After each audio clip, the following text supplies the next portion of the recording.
Okay, let's talk about something that's been bugging me for years as a Marvel fan, superhero costumes. Wait, stay with me. This isn't just about spandex or cool colors. This is about how filmmakers keep tripping over their own techbabble solutions to a problem that doesn't exist. Enter Spider-Man. Brand new day. This movie just handed the entire Marvel Cinematic Universe a masterclass in why simplicity isn't just better, it's essential. And honestly, it might have saved Spider-Man's movie franchise. Let me explain. So here's the deal. In No Way Home, Spider-Man's suit was basically a swarm of killer nanobots that looked like they'd escape the screen and eat my TV.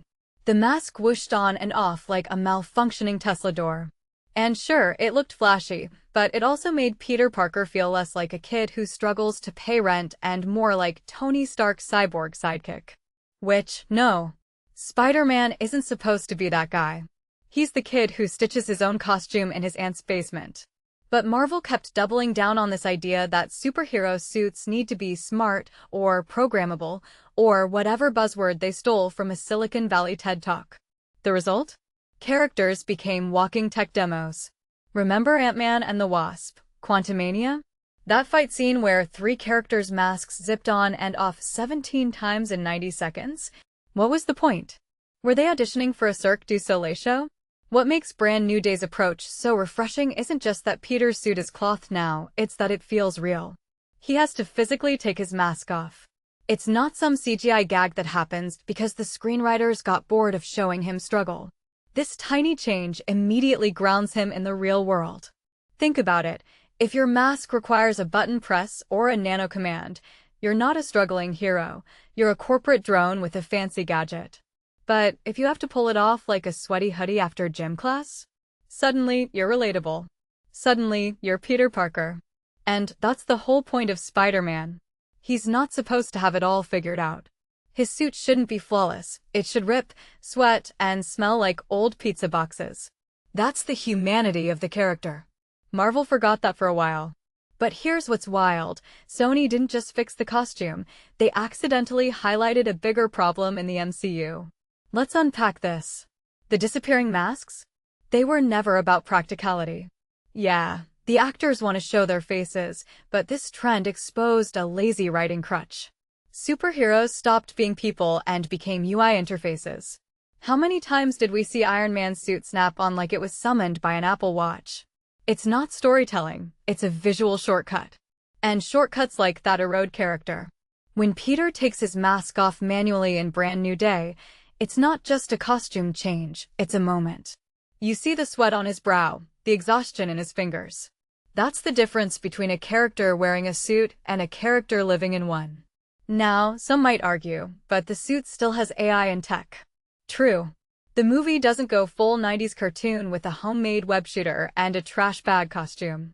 But it balances the tech with consequences. The suit's AI isn't a silent, obedient butler. It's voiced by an Oscar-nominated actress, which immediately makes me wonder, is this just a tool, or is it a budding relationship?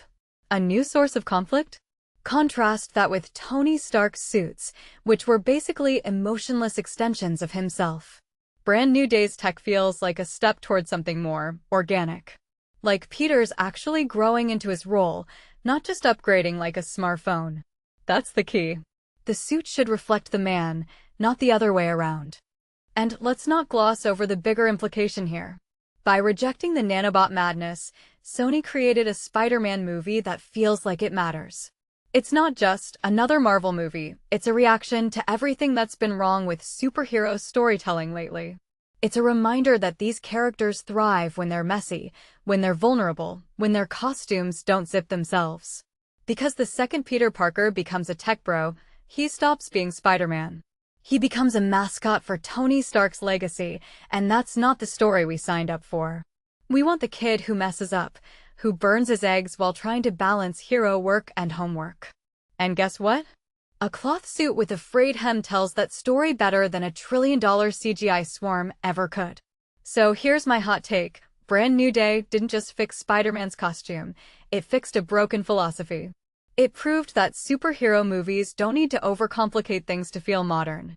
Sometimes, the boldest choice is to let your hero be human. And if Marvel wants to stay relevant in this increasingly cynical superhero market, they should take notes. Because the next time we see a hero struggle to yank off a sweaty mask, we're not just watching a costume, we're watching a person. And that's the stuff great stories are made of.